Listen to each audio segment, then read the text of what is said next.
बिस्मिल्लाहिर्रहमानिर्रहीम। अस्सलाम वालेकुम नाज़रीन, मैं हूं कंबर Zaidi. Supreme court of Pakistan में पंजाब इंतखाबात के हवाले से इलेक्शन कमीशन की नज़रसानी केस की समाअत जो इलेक्शन कमीशन ने अपील दायर की हुई है। एक्सपेक्ट ये किया जा रहा था कि 15 मई के बाद से कोर्ट एक जारहाना जो है वो कदम उठाएगी और तौहीन अदालत में शहबाज शरीफ को बुलाया जाएगा, लेकिन असल सूरत हाल क्या बनती जा रही है हर गुजरते हफ्ते के साथ हम आपको अपडेट करें। आज की समाअत का अहवाल बताएंगे और आपको बताएंगे कि असल वजूहात क्या हैं जिनकी वजह से कोर्ट जो है वो आप ये कह सकते हैं हीले बहाने तराश रही है। अगर चीफ जस्टिस ऑफ पाकिस्तान दो मिस्टेक्स ना करते तो आज टोटली पाकिस्तान के हालात मुख्तलिफ होते और हम जो ये एक क्राइसिस में, कॉन्स्टिट्यूशनल क्राइसिस में फंसे हुए हैं, ये क्राइसिस ना होता। चीफ जस्टिस की वो गलतियां कौन सी हैं और आज की समाअत में क्या कुछ हुआ है, ये हमने आपके गोश गुजार करना है इस व्लॉग में। अगर आपने चैनल को सब्सक्राइब नहीं किया हुआ तो सब्सक्राइब ज़रूर कर लें। आज इस केस की समाअत का आगाज़ हुआ तो सबसे पहले रोस्टम पे अली ज़फ़र साहब, जिन्होंने PTI के वकील हैं, उन्होंने अपील दायर की हुई थी कि ये इंतखाबात होने चाहिए। इलेक्शन कमीशन के वकील को सुन चुके थे, अब अली ज़फ़र साहब को सुनना था। तो जब अली ज़फ़र साहब रोस्टम पे आए तो चीफ जस्टिस ने उनसे पूछा कि जो नया रिव्यू एक्ट हुआ है इसके हवाले से आपके क्या ख्याल हैं, क्या तासुरात हैं। अब लास्ट समाअत पर अटॉर्नी जनरल जो आए थे उन्होंने ये कहा था कि रिव्यू एक्ट बन चुका है और रिव्यू एक्ट के तहत जो अपील है उसको लार्जर बेंच सुनेगा। अब लार्जर बेंच के मामले पर चीफ जस्टिस ऑफ पाकिस्तान ने अली ज़फ़र से जब पूछा तो उन्होंने कहा ये आइन के मुतसादिम है और इसको जो है बुनियादी आइन की जो शिकें हैं उसके अगेंस्ट जा रहा है, प्रैक्टिस एंड प्रोसीजर बिल भी और review of judgment act bill भी, लिहाजा इसको कलअदम करार दिया जाए। अटॉर्नी जनरल ऑफ पाकिस्तान ने कहा कि हमारे पास जो है अभी राइट नाउ जो एक्ट है वो ये है कि आपने रिव्यू पिटीशन जो सुननी है इसमें लार्जर बेंच बनाना है। इस पर चीफ जस्टिस ने कहा कि हमारे पास दरखास्तें आई हुई हैं उस एक्ट से मुतालिक, यानी Pakistan review and judgment act जो है उसके खिलाफ हमारे पास दरखास्तें आई हुई हैं और हम आपको उस पर नोटिस जारी कर देते हैं, उस पर आपको सुन लेते हैं, क्योंकि आगे जाके हमें कहीं इस मामले को सुनना पड़ेगा, तो लिहाजा हम इस पर समाअत करते हैं और इसके बाद जो है फिर हम आईनी तौर पर दरखास्तों का फैसला करेंगे। यानी आप ये समझें कि मैं आपको आसान अल्फाज में बताऊं कि पंजाब इंतखाबात के हवाले से सुप्रीम कोर्ट ने ऑर्डर दिया था, उस ऑर्डर में नज़रसानी अपील इलेक्शन कमीशन की आई। हुकूमत ने कानून साजी कर दी कि जो है लार्जर बेंच नज़रसानी अपील सुन सकता है। वो लार्जर बेंच का मामला इधर जब आए सदर मुमलिकत ने दस्तखत कर दिए तो इन्होंने लार्जर बेंच नहीं बनाया। इन्होंने कहा कि हम पहले ये एक्ट सुनेंगे और उसके बाद फिर नज़रसानी अपील का फैसला करेंगे। इसका मतलब है एक बात बड़ी सेटल्ड है कि सुप्रीम कोर्ट ऑफ पाकिस्तान तौहीन अदालत के मामले पर नहीं जा रही है। सुप्रीम कोर्ट ऑफ पाकिस्तान इस मामले को लटका रही है और अब अली ज़फ़र साहब और दीगर PTI के वकला भी ये कहते हुए नज़र आ रहे हैं कि हमने ये बात एक्सेप्ट कर ली है कि 14 मई की वाली जजमेंट का कुछ नहीं होने जा रहा। लेकिन आज चीफ जस्टिस ऑफ पाकिस्तान ने जो रिमार्क्स दिए वो मैं आपके सामने रख देता हूँ। चीफ जस्टिस ने ये कहा कि हमारे पास दरखास्तों के हवाले से हमारे पास जो है इस एक्ट के हवाले से दरखास्तें आई हुई हैं, उसकी समाअत हम करेंगे और फिर हम जो है इसको देखेंगे कि ये नया बेंच सुन सकता है, लार्जर बेंच सुन सकता है। यानी जस्टिस मुनीब ने कहा कि इलेक्शन कमीशन के वकील हमारे सामने 3 रुकनी बेंच के सामने दलाइल दे चुके हैं, क्या दोबारा से वो दलाइल देंगे? पूरे जो दलाइल है उनको लार्जर बेंच के आगे दोबारा रिपीट किया जाएगा? तो अटॉर्नी जनरल ऑफ पाकिस्तान ने कहा चूंकि एक्ट बन चुका है, एक्ट इन प्लेस है, तो ये करना पड़ेगा। अब इसके बाद चीफ जस्टिस ने बड़े इंपॉर्टेंट रिमार्क्स दिए। चीफ जस्टिस ने कहा कि हमारे लिए आइन बड़ा मोहतरम है और एक बहुत ही खूबसूरत किताब है ये। और फिर चीफ जस्टिस ने ये भी कहा कि अगर देखा जाए तो जो वाक़यात हो रहे हैं, कोई भी आइन के ख़िलाफ़ जाता है, कोई भी ऐसा काम करता है जो आइन से मुतसादिम हो, तो उसको इसके नताइज भुगतने पड़ेंगे। हमने ये देखना है कि 90 दिन का जो टेन्योर दिया गया था वो टेन्योर की कितना तकद्दुस रखा गया उसका, अगर उसको वायलेशन की गई तो किस हद तक वायलेशन की जा सकती है, क्योंकि ऐसी चीज़ें भी मौजूद हैं, ऐसी जजमेंट्स भी मौजूद हैं जिनमें इंतखाबात डिले हुए और उसके बाद फिर उन डिले को जस्टिफाई भी किया गया। चीफ जस्टिस ऑफ पाकिस्तान यानी इस तरफ ये कहते नज़र आ रहे थे कि हमने ये देखना है, इस बात का तयन करना है, चले हमने तो ऑर्डर दे दिया, इंतखाबात तो नहीं हुए, लेकिन इसके बाद हमने एक प्रिंसिपल सेट करना है और वो प्रिंसिपल ये है कि अगर 90 दिन के टाइम पीरियड को डिसरिगार्ड किया जाता है, उसको माना नहीं जाता, तो कितना आगे तक जा सकते हैं।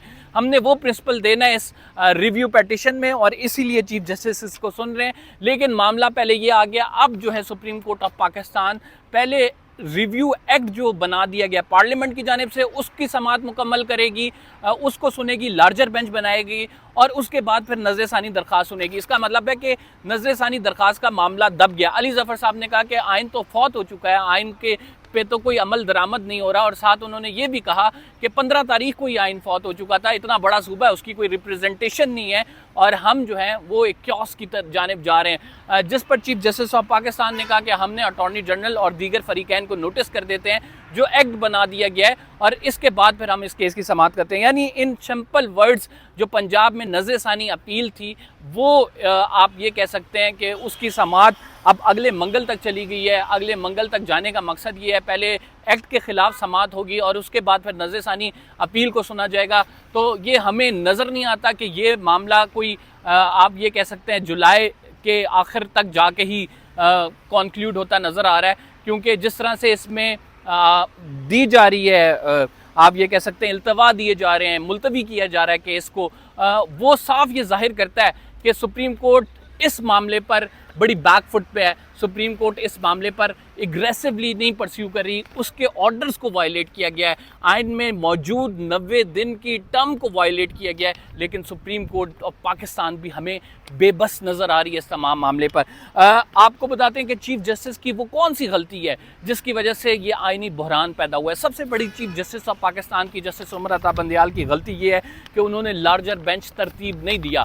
अगर वो लार्जर बेंच या फुल कोर्ट बना देते तो कोई भी ऐसा जज नहीं था जो ये ना कहे कि 90 दिन से आगे इंतखाबात नहीं जा सकते। सारे ये कहते हैं कि 90 दिन से आगे इंतखाबात नहीं जा सकते, सारे ये कहते हैं कि हम ये इस मामले पर आइन के साथ खड़े हुए हैं, हम इस मामले को 90 दिन से आगे नहीं लेके जा सकते। लेकिन चीफ जस्टिस की अपनी इनसिक्योरिटीज़ थी और वो जस्टिस काजी फैज़ ईसा और ऐसे जजेस से थी जिनको आप ये कह सकते हैं कि चीफ जस्टिस अपने बेंच में बिठाना पसंद नहीं करते हैं। तो इन्हीं इनसिक्योरिटीज़ की वजह से चीफ जस्टिस ने उनको अपने बेंच में नहीं बिठाया और उसका फिर खमियाजा ये भुगतना पड़ा कि पूरी कौम के सामने एक इशू दरपेश है, और वो इशू ये है कि चीफ जस्टिस जो अपनी मर्ज़ी का बेंच तरतीब दे देते हैं, उसके ऑर्डर्स को पार्लियामेंट में लॉ बना दिया जाता है चैलेंज करने के लिए, और फिर उसके बाद हम अगर ये देखें, हसन अयूब साहब हमारे साथ है। हसन साहब एक हमें खबर देते जाएं, हसन अयूब साहब कह रहे थे आज नहीं तो कल इन्होंने इमरान खान साहब के जो आप ये कह सकते हैं कि उनके नो कॉन्फिडेंस मोशन की बड़े पहले पेशन गोई की थी। हसन साहब, हमारे सोर्सेज भी कुछ आप भी कि मैंने व्लॉग सुना था, कह रहे हैं कि ये इंतखाबात जो हैं अभी 8 अक्टूबर को नहीं हो रहे, कब तक होंगे? ये मार्च में होंगे 2024 में। तो ये लीगल कवर इसे कैसे दिया जाएगा? कॉन्स्टिट्यूशन के अंदर से होगा, कॉन्स्टिट्यूशनल ऑब्लिगेशन होगी, उसको फुलफिल करने के लिए ये इंतखाबात आगे जाएंगे।